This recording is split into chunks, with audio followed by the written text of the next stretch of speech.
Loves Park police investigate a possible murder. The crime scene is a local sports bar. A 100-mile local motorcycle ride is about more than a road trip. The event caps off a week honoring first responders. And a Rockford church holds a party like no other. Organizers hope it makes kids and those kids' families feel extra special. Good evening, I'm Eric Wilson. We'll get to those stories in just a minute, but first, at least 10 people are dead after a mass shooting at a grocery store in Buffalo, New York. 13 people are hurt. It happened at a Tops supermarket this afternoon. Police have a suspect in custody. They say he's 18 years old. Witnesses say the shooter entered the store with a rifle and body armor and started firing. Investigators don't believe anyone else was involved. They think it's possible the teen live streamed the attack. Milwaukee's mayor orders a curfew in the city's entertainment district after Friday night violence left nearly 24 people hurt. 3 separate shootings happened downtown after the Bucks-Celtics basketball game. The violence happened blocks from the arena. 21 people were hit. They're all expected to survive. Police arrested 10 people and recovered 9 guns. Many of those arrested are juveniles. Investigators are still looking for suspects. Tonight and tomorrow, the curfew is in effect for everyone younger than 21. That goes from 11 at night until 5 in the morning in the downtown Deer District. A man is dead after a shooting at a Loves Park sports bar. Police were called shortly after 1:30 this morning to Neighbors Bar and Grill on Forest Hills Road. They found a man in the parking lot, shot several times. He died at the hospital. Police say no one's in custody in connection to the shooting. If you know anything about what happened, call Loves Park Police or Crime Stoppers. Motorcyclists from all over the state line hit the road to show support for our first responders. The Back the Blue motorcycle rally covered 100 miles through Winnebago and Ogle counties. Police escorted the riders. It took about 5 hours. The event started and ended at Crazy Times Pub and Grub in Machesney Park. One person who rode at the event believes everyone should experience the ride. This ride is incredible. I mean, you need to come out and experience this ride. All the bikes leaving here in support of the police. I can't say enough about what the police do for all of us, and they need to be appreciated. More than 180 people took part in the ride. Volunteers spruce up a busy Rockford intersection as a tribute to our veterans. That's what the safety vests were for. You may have noticed if you drove through the North Main and Auburn roundabout. Those volunteers planted flowers at the Veterans Memorial Circle. Gardening coaches provided guidance. The goal was 10,000 flowers. Last summer, the group planted nearly 9,000. The project manager says this doesn't just brighten up the area, but also sends a message to our veterans. It's really to show our vets that we care as a community. Remember, one of the things that some vets feel is that when they, especially our newer vets, when they left military service, they came back to an indifferent and uncaring community. And we wanted to challenge that. For the past 2 years, the planting was done over a week. This year, it was done in a day. Speaking of veterans, tomorrow is your last day to view the wall that heals. This is video from the convoy that escorted it into Belvidere a few days ago. It's a 3/4 scale replica of the Vietnam Veterans Memorial in Washington, D.C., along with a mobile education center. The wall is at the Boone County Fairgrounds in the center of the track. You can stop by 24 hours. It closes at 2 Sunday afternoon. An annual event in Rockford celebrates parents, but not just any moms and dads. Foster parents and their kids are the center of attention. Nikel Delgado was there. Nikel, this is no ordinary party. Eric, the State Line Church made sure it was everything a party needed to be. Food, fun, games, and I was also able to talk to a local foster family and what events like this means to them. We're very excited to be here. This is probably not something we would generally get to do all together, and so this was a gift to just be able to come and enjoy all the different activities. Joey and Leah Clapp have dreamed of being parents for 13 years. Now their dreams are a reality. They have been foster parents for 2 years, and they say it's been a fun ride jumping into the roles of parenthood. And this is an opportunity for us to sort of get to know some of the other foster families in the area, as well as just be encouraged by some of their stories as well. The Claps tell me that being a foster parent is not easy, but knowing there are other families that are on the same boat gives them hope in difficult times. But we thought this would be a good idea because it gives the kids a chance to be a kid, and it also gives the adults a chance to kind of rekindle that kid-like spirit. Worship pastor at State Line Church, Logan Phillips, says the purpose of this free family fun on the road event is to bring foster families together, to connect with each other, and to show they are supported. I hope that they feel a little bit more seen and just feeling like for the 2 hours that today was, that they were like, just take a little bit of the weight off their shoulders for a little bit. That helps them to feel more connected. The Clapp family says, knowing that they are not alone in this journey, they feel the love and support from the community. Having a community to surround us and encourage us has really helped us to keep going and given us hope when it's sometimes difficult. And this event has been a lot of fun to be able to just relax and have fun together as a family.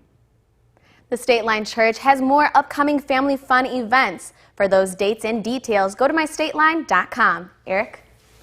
Thanks, Nikel. With the weather this great, it's hard not to think of doing something outside, and a Winnebago County organization celebrates a century of making that happen. The Winnebago County Forest Preserve District went all the way back to the beginning. Hononegah Forest Preserve. That was the district's first property back in 1924. The district was formed 2 years before that. Families took advantage of the great day to take guided walks, participate in arts and crafts, and swing a golf club. There was also some education going on with bird banding, interacting with live animals, and learning about native plants and wildlife. Forest Preserve staff say the district offers a lot. I think it's really important because, you know, the forest preserves are paid for by your tax dollars, so it is your forest preserve.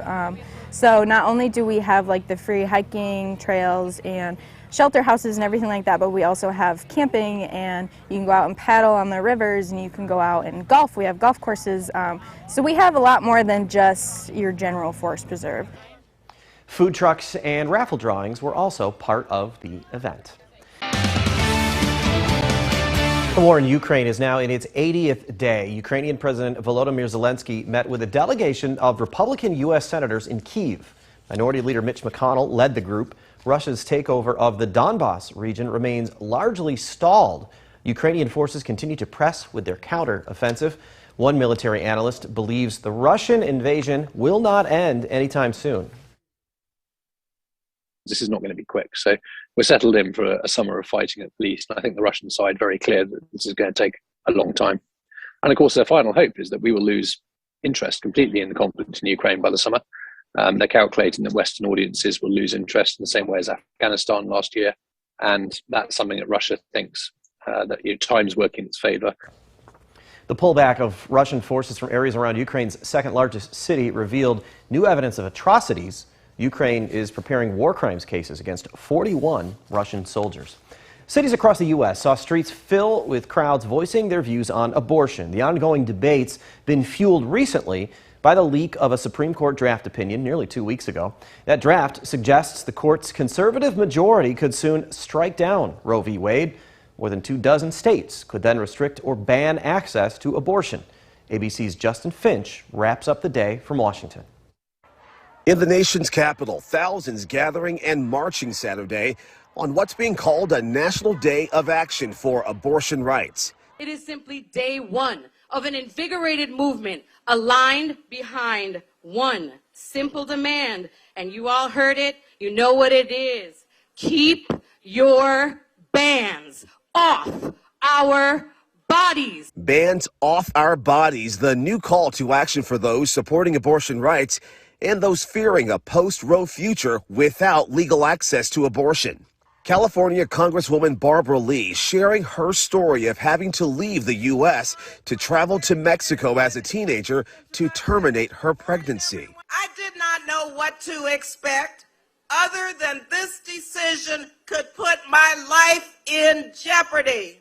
That's all I knew. In Washington, D.C., as many as 17,000 people expected to march from the National Mall to a now heavily barricaded U.S. Supreme Court. Across the U.S., nearly 400 cities, including Los Angeles, Chicago, and San Francisco, demonstrators rallying under the Bands Off Our Bodies banner. This is a decision that treats women as objects, as less than full human beings.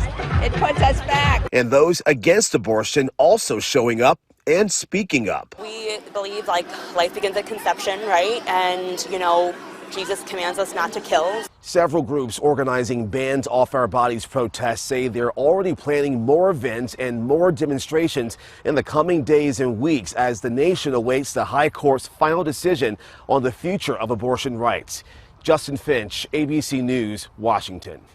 Now, your first warned weather forecast from meteorologist Jordan Wolf. All the heat that we had last week with temperatures that were all the way up into the 90s is all anyone's been talking about lately. And that's partly because of this. We had a blocking low pattern where we had a low pressure off to the Pacific Northwest, as well as another low pressure that was off the East Coast. That forced the jet stream further north, and that allowed temperatures to rise all the way up into the 90s for more than a few days in a row. That's the pattern that we have been under as of late. And that included into today as well, as we did see those temperatures that made it all the way up into the near 90s once again. We topped out at 88 here in Rockford, 85 and 86 a little bit further to the south, as temperatures once again rose all the way up into the upper 80s. Summer-like conditions that we typically would expect in June or July, but we ended up seeing them here in mid-May. Now, luckily, though, today did feel quite a bit better, and that's because of the dew points. Dew points in the last few days have been up in the 70s and 60s, but today those dew points were all the way down into the 50s. Even a couple of spots dipped down into the 40s and 30s. Definitely a lot more comfortable, less muggy feeling that we had here during the day today. Now, that's a big change from what we had over the last couple of days, as we were continuing to see that as well. Now, we did see a lot of sunshine today, as well as a lot of that sunshine moving on through. Satellite radar not really showing much of anything. We did have a couple of rain showers during the overnight, but not really much of anything since. We did see a lot of warmth here across the entire region. Temperatures all the way up into the 80s and near 90s. A couple of showers and storms across Indiana, dropping those temperatures there just a little bit. That's what the system that brought us rain showers yesterday. Let's check in with a couple of our weather watchers here. Jim reporting a temperature of 88 degrees, but again, that dew point 44, so that allowed that temperature to definitely feel a lot better than what we have seen over the last few days. So back to tonight, though, we are seeing those temperatures that drop back down quite a bit. We're all the way down into the low 50s or low 60s, near upper 50s, 59 officially. We do have a couple of chances for some showers overnight as well. End of the day tomorrow, our temperatures only top out at 73 degrees for a lot of us here across the state line. Definitely much more welcome. We do have some rain chances that do return during the day as well. So let's time these out with Futurecast here. We do see those rain chances during the overnight, maybe a few spotted showers during the overnight, but the widespread rain does come in later on tomorrow during the afternoon. Notice the temperatures behind that rain drop back down into the lower 50s. So our temperatures throughout the rest of this week, the trend of those will definitely remain close to average, 88 degrees for today. After that, though, we're back down into the 70s, even 60s for the rest of the week. The rest of our 7-day forecast also reflects that as well, as temperatures remain in the 60s and 50s throughout. We'll see those temperatures. It'll top out in the 70s throughout the rest of the week. Even a couple days in the 60s, a few chances for rain throughout the week as well. Now sports with sports director Scott Lever. The Ice Hogs took it on the chin from the Chicago Wolves in Rosemont Thursday night. They'll try to counter that tonight again in Rosemont in Game 2 of their Calder Cup playoff series. The Ice Hogs need to tighten up the defense this evening. That's easier said than done against this talented Wolves team. The Hogs especially have to slow down the AHL's top two scoring threats, Stefan Nason and Andrew Podorowski. Nason had 2 goals and an assist in Game 1. Podorowski had 2 assists. You got to play them tight. It's a 5-man effort against a line like that, and you got to take away space, good sticks. You got to be physical with them, and just the best defense is playing in their end when they're on the ice. So that's what we got to focus on trying to do. Regardless of what happens tonight, Game 3 will be played tomorrow at the BMO at 4 o'clock.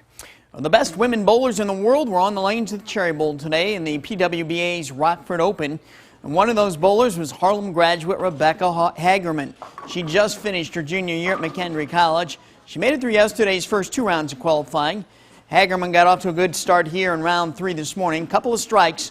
Unfortunately, Becca didn't make the 12-bowler cut out of that round. She finished in 21st place with a 208 average. She earned $2,400 in prize money. Kelly Kulik of Union, New Jersey is no stranger to Rockford. She gets a strike. She did make the top 12. Brianna Clemmer of Clover, South Carolina was the top bowler after the first 2 rounds. That did not change after the 3rd round. Clemmer right there was still in front with a 228 average. Right now, round 4 is still finishing up. The top 5 bowlers will advance to tomorrow night's stepladder finals. Well, Lightning last night suspended action at the Nick 10 boys track and field meet, so it finished up today. And we're going to start with the 300 hurdles. Bailey Pierce of Freeport had the 3rd best time coming in, but he was number 1 today. Pierce also won the 110-meter hurdles. Next, the 1,600-meter run. Caden McNulty of Belvidere North had the top time by 10 seconds coming in. He shaved a couple more seconds off that time. He ran a 4:27 for a new PR. In the 200, it's another win for Belvidere North. Nico Bertolino this time in 22.5 seconds. Bertolino also won the 100. And we finished with a 4x400 relay. Hononegin East had the top times coming in. East anchorman Javius Catlin burned up the track. He steams to the finish. East time was 3 minutes 31 seconds, and that helped East finish in 3rd place as a team. Hononegin was 2nd. The Nick 10 champion for the 2nd year in a row right there, Belvidere North, the Blue Thunder, won by 22 points. The Rock Valley College softball team has won its 9th straight Region 4 championship. The Golden Eagles defeated Joliet Junior College 5-3 today. That sends Rock Valley to the district championship in Ohio next week. If they win that, they'll be going back to the national tournament. White Sox are just getting underway against the Yankees again. The Sox have been outscored by the Yankees the last 2 nights, 25-11. The Yankees have hit 8 home runs. And the Cubs are playing Arizona again in a bit. Cal Hendricks will be the Cubs starting pitcher. Zach Gallen will pitch for the Diamondbacks. Road Ranger Gas and Travel Chain, which got its start in Rockford, has moved into NASCAR. The company is partnering with Thor Sport Racing to be the primary sponsor in the Camping World Truck Series.